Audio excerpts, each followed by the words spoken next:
Allah Subhanahu wa taala pertemukan kita dengan Lailatul Qadr. Mudah-mudahan kita banyakkan berdoa kepada Allah Subhanahu wa taala. Insya-Allah mudah-mudahan kita akan mendapat anugerah daripada Allah Subhanahu wa taala, iaitu Lailatul Qadr. Allah Subhanahu wa taala telah berfirman di dalam Al-Quran sebagaimana ayat yang sering kita kali baca apabila bertemunya dengan Ramadan. Syahrul Ramadan alladhi, Allah Ta'ala sebut, ya ayyuhalladzina amanu kutiba alaikumusiyam kama kutiba alal ladzina min qablikum la'allakum tattaqun. Allah Subhanahu wa taala sebut kemuncak ataupun pengakhiran daripada Ramadan ini ataupun puasa ini adalah la'allakum tattaqun. Mudah-mudahan kamu menjadi orang yang bertakwa kepada Allah Subhanahu wa taala. Maka itu adalah kemuncak ataupun penghujung yang mana kita sebagai orang-orang yang beriman kepada Allah Subhanahu wa taala berpuasa, iaitu tidak lain tidak bukan daripada ibadat puasa kita, ibadat Ramadan kita, mendekatkan kita dengan orang-orang yang bertakwa kepada Allah dan menjadikan diri kita orang yang bertakwa kepada Allah Subhanahu wa taala. Maka di kesempatan yang ada pada pagi ini, amono sama-sama kita berkongsi, sama-sama kita menilai, sama-sama kita tengok adakah setiap daripada kita di kalangan kita la'allakum tattaqun, menjadi orang yang bertakwa kepada Allah Subhanahu wa taala. Ulama-ulama ada menyebut bagaimana cara dan juga kaedah untuk kita mendapat takwa, untuk kita mencapai takwa di dalam ibadat kita, di dalam kehidupan kita.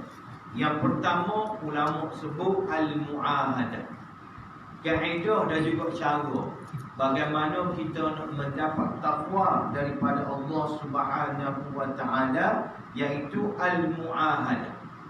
Al-mu'ahadah ini bermaksud kita kena sentiasa ingat perjanjian kita dan juga aku janji kita dengan Allah Subhanahu wa taala. Gapo kita janji dengan Allah Subhanahu wa taala, gapo aku janji kita dengan Allah Subhanahu wa taala. Maka aku janji kita dengan Allah Subhanahu wa taala disebut dalam Al-Fatihah yang wajib untuk kita baca apabila kita menunaikan solat, hatta sembahyang mayat sekalipun wajib kita baca surah Al-Fatihah, iaitu antaranya iyyaka na'budu wa iyyaka nasta'in. Maknanya perjanjian kita dengan Allah Ta'ala, iaitu apa-apa yang kita buat, apa-apa yang kita lakukan tidak lain tidak bukan kerana Allah Subhanahu wa ta'ala. Gapo-gapo kita buat adalah kerana Allah Subhanahu wa ta'ala. Maka apabila kita bersendirian, sebagai contoh, kita bangun untuk tahajud, kita bangun untuk qiyamul lail, maka kita ingat balik perjanjian kita dengan Allah Subhanahu wa ta'ala. Kita ingat sama ada kita telah menunaikan janji kita kepada Allah ataupun sebaliknya. Sentiasa ingat gapo kita buat setiap hari, gapo kita lakukan setiap hari, janji kita dengan Allah. Kita nak buat gapo?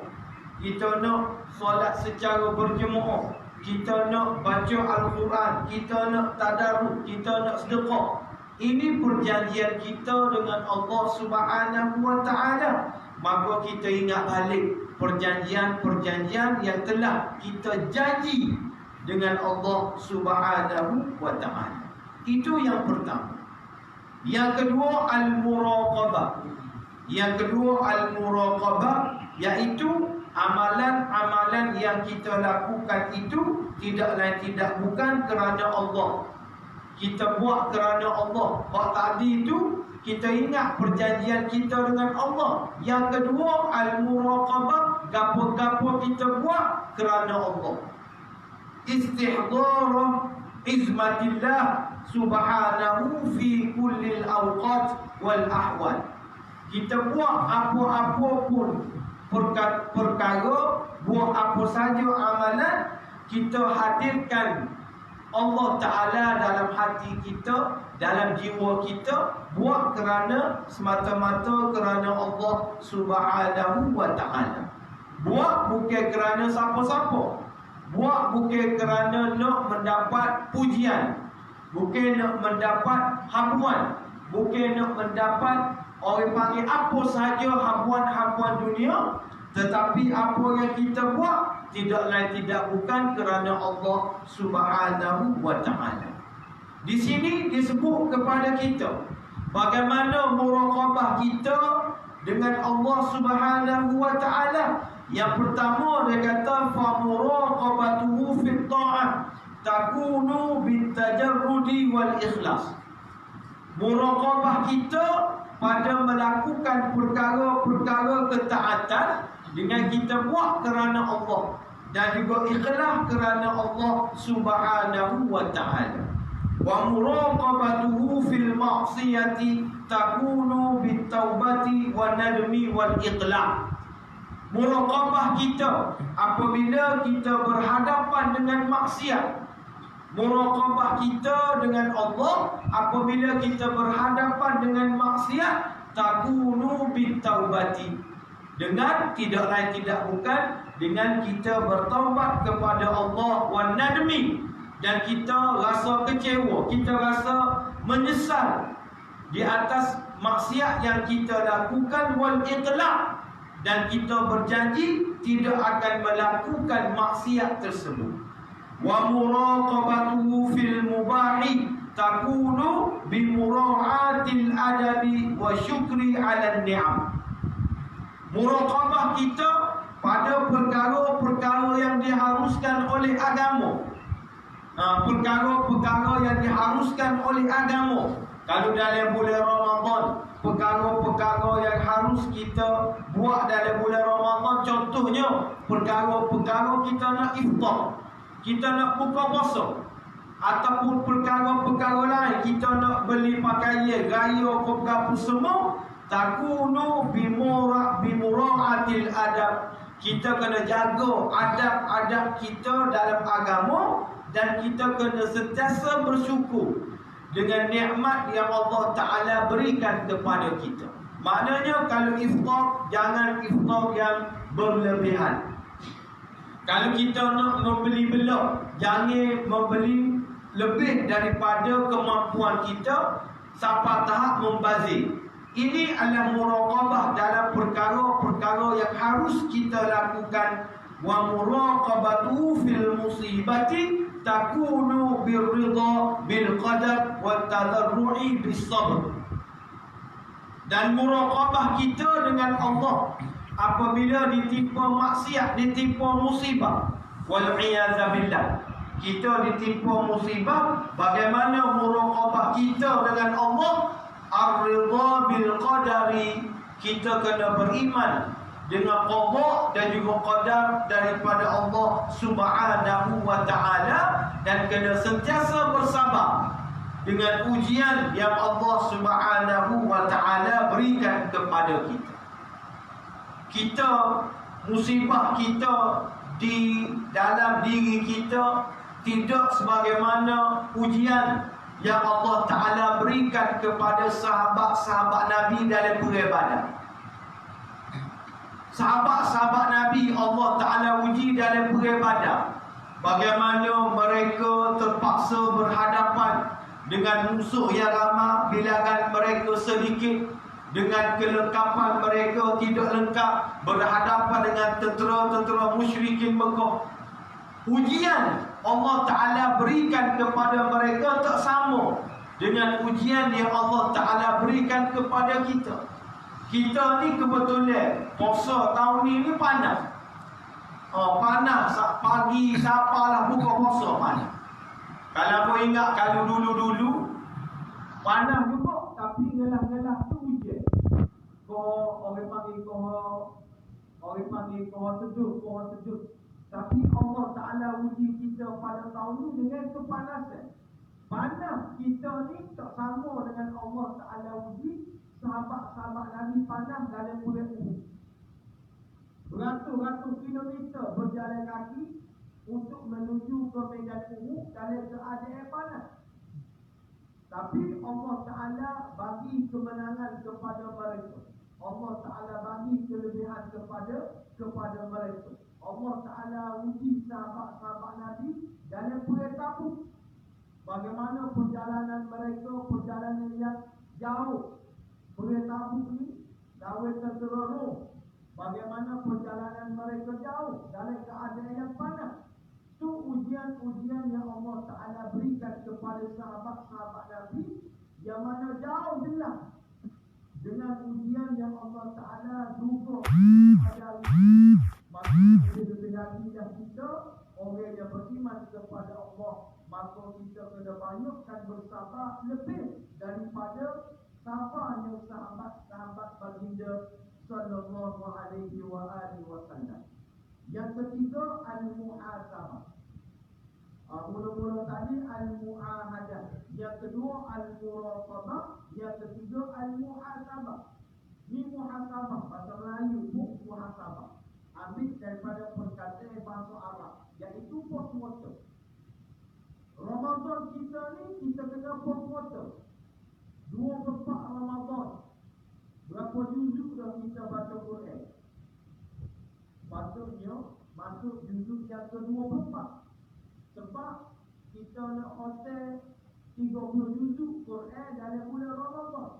Maknanya pagi ni masuk juzuk yang ke-24. Barulah kita boleh hotel 30 juzuk di dalam Al-Quran. 30 juzuk Al-Quran. Kita muhasabah amalan-amalan kita dan juga perkara-perkara yang lain supaya dapur-dapur kita buat, kita sentiasa ada peningkatan dari semasa ke semasa, dari hari ke hari, supaya Ramadan kita mendapat kebaikan, mendapat kelebihan daripada Allah Subhanahu wa Ta'ala. Yang keempat dia panggil al-mu'aqabah. Al-mu'aqabah ni iaitu denda. Ni ulama sebut, nak mencapai takwa daripada Allah Ta'ala, nak suruh kita jadi orang yang bertakwa ni, kena ada al-mu'aqabah. Mu'aqabah ni denda. Denda di sini ulama-ulama sebut apabila orang beriman dia tidak capai KPI dia tidak dapat orang panggil mengecapi ataupun tidak dapat buat sebagaimana agama nak, dia kena iqab diri dia kena denda diri. Contoh, dia tidak, orang panggil tidak sempat untuk qiyamul lail ataupun tidak sempat untuk membaca Al-Quran, maka dia kena iqab diri dia, kena denda diri dia. Kenapa? Dia kecek sore dengan diri dia. Hadisun nafs, dia kecek. Aku ni tak ada hafiz Quran, aku ni sembahyang Jumaat tak lekat ni, aku kena denda diri aku kena bayar denda.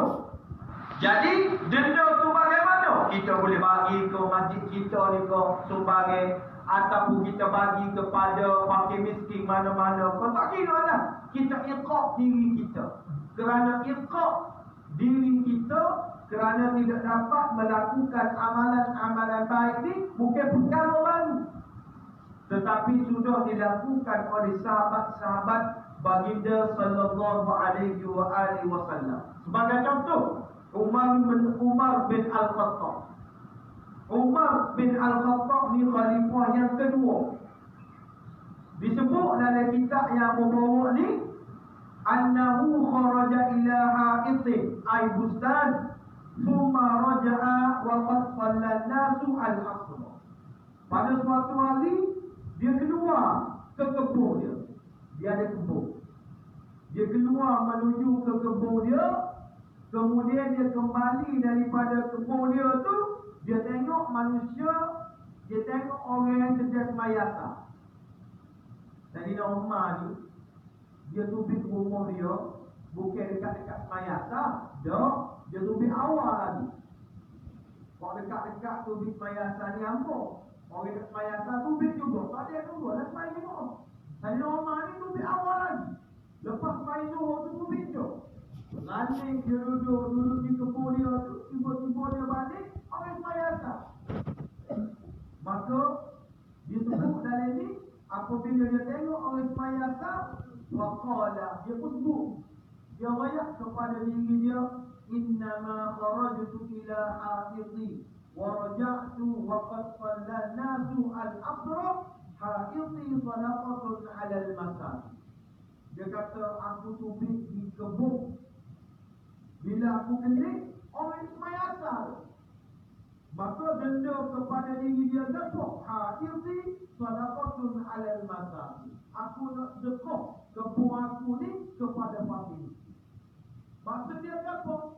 Dunia tadi telah menyebabkan dia tidak sempat untuk semayang. Perkara-perkara dunia yang ada depan dia ni menyebabkan dia tidak sempat untuk semayang secara berjemaah. Maka dia ikut diri dia. Kerana dunia tadi telah melalaikan dia daripada semayang secara berjemaah. Contoh yang kedua, iaitu Abu Talhah Al-Ansari.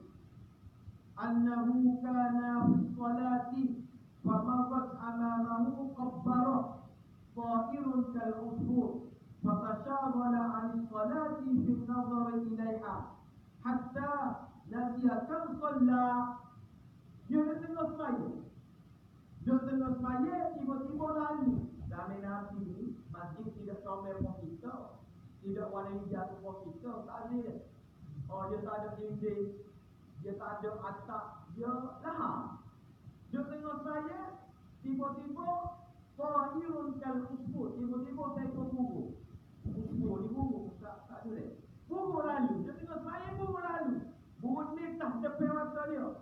Fatashaghala 'anis salat. Kabar-kabar balik dia tengok burung tadi, sehingga mana tak ingat berapa rakaat. Comel kali burung tu, warna hijau, warna putih kali burung tu. Comel, warna-warni. Tengok tu, bila tengok tajuk dengan burung tadi, pada orang panggil hatta nasiyakan salat, tak ingat berapa rakaat. Kali semain dulu, 2 per 3. Subuh, soal 2, unu kerja. Bila lagu tu, fatasaddaqa biha'idhihi 'ala al-masakin.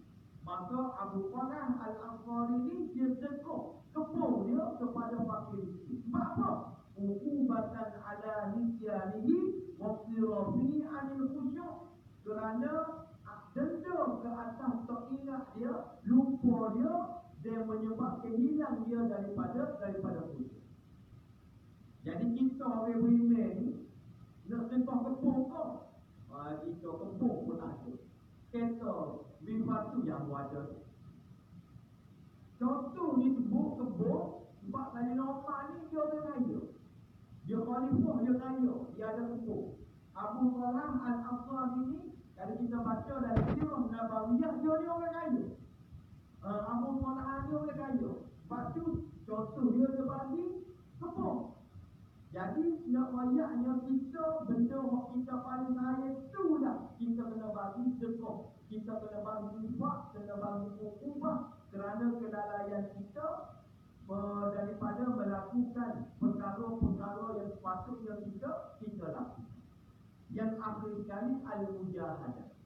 Al-mujahadah ni bersungguh-sungguh nak mencapai takwa kepada Allah Subhanahu wa taala ini tidak lain tidak bukan kena ada al-mujahadah, ataupun dari bahasa ni panggil tadhiyah, kena ada pengorbanan. Kalau kita ada pengorbanan, kita ada mujahadah, maka gapo-gapo depan kita rasa mudah.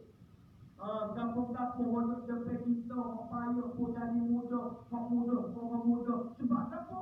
Kerana mujahadah, kerana kesungguhan dan juga pengorbanan yang ada ada dalam diri kita, yang mana kita tengok kisah ataupun orang panggil teguran daripada Aisyah radhiyallahu taala anha kepada baginda sallallahu alaihi wasallam, yaqumu min al-laili hatta tatafakkara qadamah. Aisyah dia tengok Nabi sallallahu alaihi wasallam bangun qiyamul lail, berqiyam hatta tatafakkara qadamah, sampai pecah bumi kaki. Pecah bumi. Nabi ni qiyamul lail, bangun qiyam sampai tatafakkara qadamah, pecah bumi dia. Walamma sa'atu radhiyallahu ta'ala anha, ketika mana Aisyah tanya baginda sallallahu alaihi wasallam, lima tasna hadza wa qad ghafara Allahu laka ma taqaddama min dzambik wa ma ta'akhkhar. Bapa gak abel lah masuk kita learn ni dah. Bapa gak abel ni bangun semaya malam, qiyamul lail lah, gapo lah sampai pucuk bumi kaki ni. Sedangkan Allah Ta'ala telah ampunkan dosa yang telah lalu dan akan datang. Mu ni jami syurga dah. Tak perlu ibadat, tak perlu buat apa lah, mu jami syurga. Fa ajabaha alaihi salatu wassalam. Maka Nabi pun jawab, afala akunu abdan syakura. Tak boleh ke aku ni menjadi seorang hamba yang bersyukur kepada Allah? Kalau Nabi pecah tapak kaki, kita biar reyuk sekali. Biar jalan tak betul sekali. Bapa lamanya qiyam, lamanya buat ibadat. Bapa tak boleh bangun ni keren, lama selo baca Quran. Tak apa. Sebab tu Allah Ta'ala kata la'allakum tattaqun, mudah-mudahan kamu menjadi orang yang bertakwa kepada Allah. Nak jadi orang yang bertakwa ni, diri aku sendiri pun mudah banyak takwa. Tapi nak buat 5 perkara tadi memerlukan kepada pengorbanan, memerlukan kepada kesungguhan. Lebih-lebih lagi kita ni berbaki 10 akhir Ramadan. Ulama kata Allah Ta'ala sengaja tak letak Lailatul Qadar di 10 awal Ramadan. Kalau letak 10 awal Ramadan, sejuta ni orang boleh. Kerana memang letak 10 awal Ramadan, ramah orang boleh Lailatul Qadar. Tapi ulama kata Allah Ta'ala sengaja letak di Al-Ashru Al-Awakhir min Ramadan. Allah Ta'ala letak 10 akhir Ramadan ni sebab 10 akhir Ramadan ni dia banyak masjid-masjid baru dibuka. 10 akhir Ramadan ni banyak rumah-rumah ibadat dibuka dengan ramai orang pengunjung-pengunjung. Kalau masjid yang terbuka kan, masjid Wakaf Syariah. Masjid Wakaf Syariah ni kan nak lalu pun jalan 10 akhir Ramadan. Sebab apa? Ramai orang duduk situ. Sebab tu orang ulama kata Allah Ta'ala sengaja letak Lailatul Qadar ni di 10 akhir Ramadan. Sebab apa? Al-Muttaqun. Sebab hanya orang-orang yang bertakwa sahaja yang mendapat Lailatul Qadar.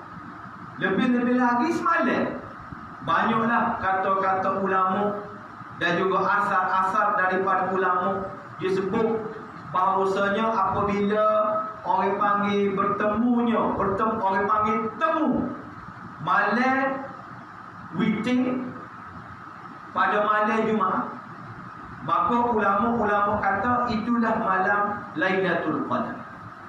Witir betul-betul dengan malam Jumaat, hari Jumaat lah, bukan malam Jumaat. Witir bertemu dengan malam hari Jumaat, maka ulama-ulama kata, ramai di kalangan ulama kata, antaranya Al-Imam Al-Haddad, juga disebut oleh Ibnu Rajab Al-Hambali. Ulama-ulama kata itu adalah Lailatul Qadar. Ini kelebihan yang Allah Ta'ala berikan kepada malam-malam witir dan malam-malam akhir. Kita pakat-pakat tengok dah betul ke tak Lailatul Qadar. Kalau kena dengan kita, alhamdulillah. Kalau tak kena pun tak apa. Muka malam ni, bukan semalam yang kita terawih. Pokok kita ni tiap-tiap malam dah terawih. Sampai ke akhir kita terawih, walaupun ramai di tempat lain, tapi kita istiqamah dengan 10 akhir Ramadan, insya-Allah. Kalau betul lah. Kalau tak betul kita sudah 10 akhir Ramadan, mana-mana malam pun kita tak kisah. Kita tidak kisah. Apa yang penting kita nak akhir sekali la'allakum tattaqun. Kita menjadi orang-orang yang bertakwa kepada Allah Subhanahu wa taala. Jadi yang mula sekali lagi, yang pertama sekali kita nak mencapai takwa daripada Allah. Yang pertama al-mu'ahadah, yang kedua al-muraqabah. Al-mu'ahadah ni kita ingat janji kita dengan Allah Ta'ala. Yang kedua al-muraqabah, kita dengan Allah Subhanahu wa Ta'ala. Yang ketiga al-muhasabah, yang keempat al-mu'aqabah, yang kelima al-mujahadah. Mudah-mudahan bagi Ramadan yang ada pada tahun ini, kita gunakanlah sebaik mungkin supaya kita digolongkan oleh Allah Subhanahu wa taala dalam golongan orang-orang yang bertakwa kepada Allah Subhanahu wa taala. Jadi apa tidak berhasratlah untuk panjang pada pagi ini. Mudah-mudahan dengan tazkirah ringkas kita pada pagi ini, walaupun tidak sampai 40 minit gapo, insya-Allah mudah-mudahan Allah Taala terima Ramadan kita, Allah Taala terima amal ibadat kita, insya-Allah. Mudah-mudahan Allah Taala berkati dan juga Allah Taala rahmati pertemuan kita. Jadi sebelum aku tutup, belakang tu ada nasi. Nasi banyak tu. Jadi aku minta sore-sore ni habis 10. Kita buat kuah suku. Jangan bimbing kuah suku. Masuk ni bubur dalam freezer. Bubur dalam peti. Kau bakar-bakar ambil. Ada supit dah tu. Kau pentingnya habis. Kita nak sedekah kau resin ni lah. Nak bagi hadiah kau resin. InsyaAllah mudah-mudahan Allah Ta'ala berkati, Allah Ta'ala rahmati. Aku lupa lihada. Assalamualaikum warahmatullahi wabarakatuh. Wassalamualaikum warahmatullahi wabarakatuh. Bismillahirrahmanirrahim. Alhamdulillahi rabbil alamin, wassalatu wassalamu ala asyrafil anbiya'i wal mursalin sayyidina Muhammad wa ala alihi wa sahbihi ajma'in. Allahumma khtim lana bi husnil khatimah wa la takhtim alaina bi su'il khatimah. Rabbana atina fid dunya hasanah wa fil akhirati hasanah wa qina adzaban nar. Wa sallallahu ala sayyidina Muhammad wa ala alihi wa sahbihi wa baraka wa sallam. Wa akhiru da'wana alhamdulillahi rabbil alamin.